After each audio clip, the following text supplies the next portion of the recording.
Is it irresponsible to unplug from the fear?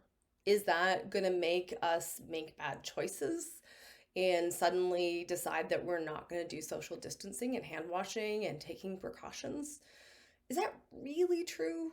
Because that's the message that I'm getting on some of the social media platforms that I'm removing myself from. But this idea that when I propose that we actually unplug from the fear so that we can take more strategic action, I have a lot of people telling me that this is very serious and that we need to stay in fear so that we stay in action. But that's counterintuitive to what we actually know about the brain and how our physiology works. So here's the reality, it's kind of like an alarm. So the alarm goes off at 7 a.m. And the first time it goes off, great. It motivates you to get up out of bed and get moving and start your day.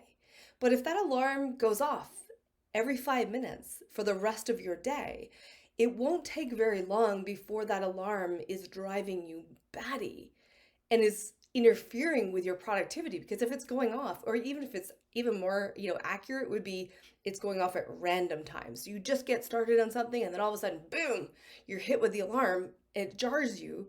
It puts that pump of adrenaline through your body, and you're now disconnected from what you were doing.